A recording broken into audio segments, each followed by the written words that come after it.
기시다 총리를 몰아내지 않고서는 일본의 미래는 없다. 현재 일본에서는 기어코 아베노믹스로 인해 일본의 국가부도가 점차 현실화되고 있다며 일본 국민과 일본 매체의 아우성이 연일 끊이지 않고 있는 상황입니다. 실제로 지난 21일에 영국의 로이터 통신이 보도한 바에 따르면 올해 들어 엔화의 가치가 17%나 폭락한 것도 모자라 심지어 달러당 135.6엔까지 곤두박질치는 상황이 벌어지면서 1998년 이후로 24년 만에 엔화 가치가 최저치를 기록하게 되자 일본 정부가 다급히 이를 진화하기 위해 외환 시장 개입을 서둘러 검토하고 있는 사실을 비춰봤을 때 이러한 상황이 전혀 허언이 아니라는 것을 적극 대변해주고 있다는 점입니다. 더군다나 이에 덩달아 전 세계를 휩쓸고 있는 인플레이션으로 인해 그동안 일본 정부가 고집해왔던 양적 완화 정책이 마침내 반강제적으로 종지부를 찍게 됨에 따라 결국 금리 인상과 긴축 재정에 내몰린 일본 경제가 일경원에 가까운 국가부채를 갚지 못해 디폴트 상태에 내몰리게 될 것이라는 일본 매체의 탄식 섞인 보도마저 연일 속출하면서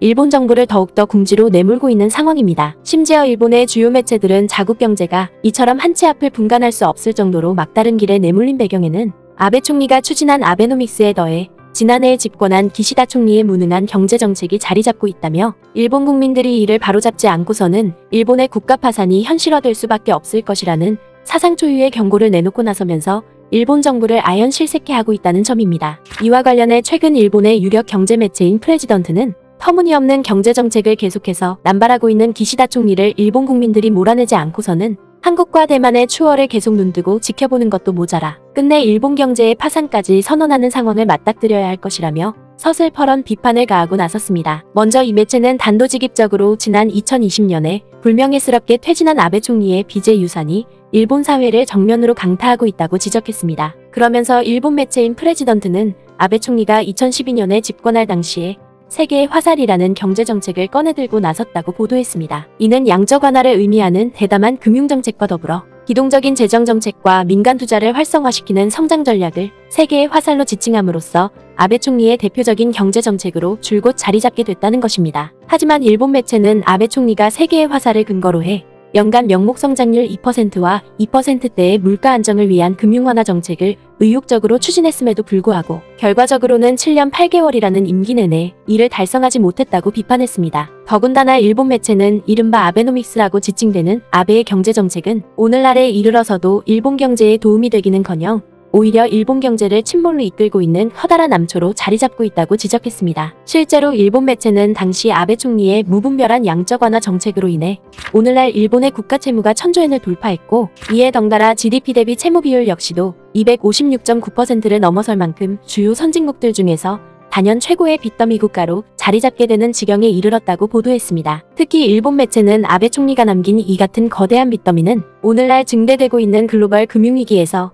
더 큰 재앙을 초래하고 있다고 보도했습니다. 실제로 미국의 연방준비제도이사회와 유럽중앙은행만 놓고 보더라도 최근 빚어지고 있는 사상 초유의 인플레이션에 맞서 양적 완화 축소와 금리 인상에 재빨리 나서고 있지만 일본의 중앙은행인 일본은행은 다른 국가들처럼 양적 완화 축소에 적극적으로 나서기는커녕 오히려 이와 정반대로 민간 금융기관이 보유 중인 국채를 중앙은행이 대거 매입하는 우를 범함으로써 가뜩이나 폭증하고 있는 일본의 국가부채를 더욱더 부채질하는 모습을 연출하고 있다는 것입니다. 그러나 일본 매체는 자국 정부와 중앙은행이 국가부채 폭증을 우려하면서도 이처럼 일본은행을 통해 시중은행들이 보유한 국채를 대거 매입하고 나선 배경에는 일본 정부가 만약에라도 양적 완화를 축소할 경우에 국채가 폭락하는 것뿐만 아니라 일본 경제가 사실상 채무 불이행을 뜻하는 디폴트 상태에 빠질 정도로 엄청난 재앙이 초래되기 때문이라고 보도했습니다. 이는 빚을 막기 위해 또다시 빚을 내야 하는 빚의 악순환이 아베노믹스 이후로 계속해서 거듭되고 있다는 것입니다. 하지만 일본 매체는 자국 정부와 중앙은행이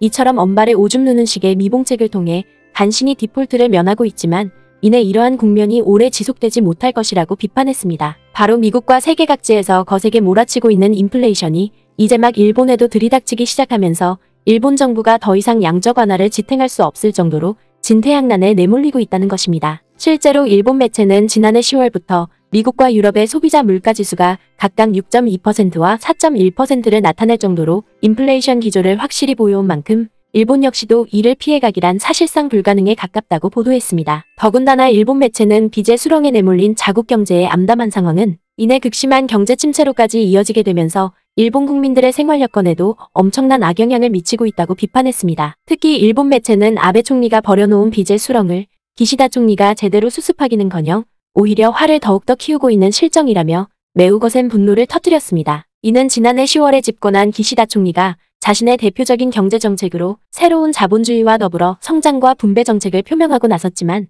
이마저도 아베노믹스와 다름없는 허무맹랑한 정책에 불과하다는 것입니다. 그도 그럴 것이 일본 매체는 당장 새로운 자본주의만 놓고 보더라도 기시다 총리가 새로운 자본주의와 낡은 자본주의를 제대로 정의해야 함에도 불구하고 아직까지 이렇다 할 입장을 나타내지 않을 정도로 자본주의 경제를 제대로 이해하지 못하고 있다고 비판했습니다. 그러면서 일본 매체는 기시다 총리가 자국의 경제 대응을 놓고 연일 우왕좌왕하는 사이에 한국과 대만은 여러 분야에서 일본을 재빨리 추월한 것도 모자라 이제는 일본을 넘어서 아시아 최고의 경제 강국으로 발돋움하고 있다며 매우 거센 분통을 터뜨렸습니다. 특히 일본 매체는 여기에 더해 1인당 명목 GDP 역시도 한국과 대만이 일본을 가파르게 따라잡고 있는 실정이라고 지적했습니다. 바로 지난 2020년을 기준으로 놓고 봤을 때 일본의 1인당 GDP는 39,890달러를 나타냄으로써 한국과 대만에 비해 각각 25%와 42%씩 웃돌고 있지만 이내 2027년과 2028년에 이르게 되면 한국과 대만에게 추월당하는 상황이 벌어지게 된다는 것입니다. 무엇보다 이러한 원인은 임금 상승률에서 찾을 수 있는데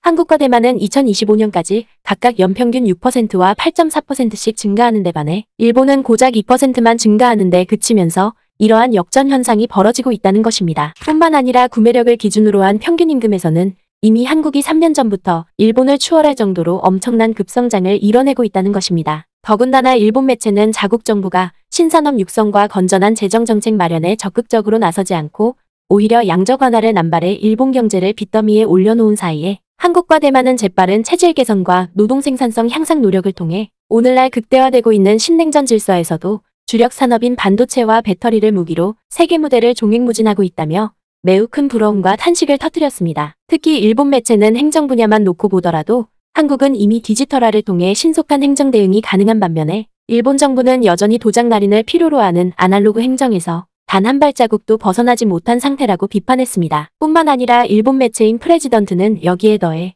한국의 주요 기업들은 보건위기 이전부터 재택근무를 활성화함으로써 일의 효율화를 도모해왔지만 일본은 오히려 보건위기로 인한 긴급사태가 해제되자마자 재택근무 제도를 모두 없애버리는 우를 범하고 있다고 지적했습니다. 또한 일본 매체는 자국 정부의 엔저 정책과 양적 완화를 통해 일본의 대다수 기업들이 막대한 경제 이익을 챙겨왔음에도 불구하고 오히려 종신고용이라는 허울을 앞세워 일본 국민들을 저임금으로 내몰고 있다고 비판했습니다. 이는 당장 세계 각국에서 신성장 동력으로 주목받고 있는 IT 분야만 놓고 보더라도 한국과 미국을 비롯한 주요 선진국에서는 대학을 나온 IT 기술자들에게 초임부터 1,000만 엔을 지급하고 있는 데 반해 일본 기업들은 경악스럽게도 이보다 4분의 1 수준에 불과한 288만 엔만 지급하는 행태를 보이고 있다는 것입니다. 때문에 일본 매체는 자국 정부가 일경원에 가까운 국가부채를 제대로 해결하지 않고 노동 생산성과 국민소득 증가를 비롯해 신성장 산업 육성을 제대로 이뤄내지 못한다면 기시다 총리의 불명예 퇴진과 일본의 국가 파산은 불보듯 뻔할 수밖에 없을 것이라며 신랄한 비판을 가하고 나섰습니다. 결국 일본 매체의 이러한 보도는 시시각각 변화하는 국제정세에 능동적으로 대처하지 않고 이를 주변 탓으로만 돌린 채 아무런 대응에 나서지 못한다면 수십 년 동안 쌓아올렸던 금자탑마저도 허무하게 무너지게 된다는 사실을 여실히 입증해주고 있는 것입니다. 부디 우리 역시도 이러한 우를 범하지 않도록 사회 구성원 모두가 세심한 주의를 살피길 바랍니다.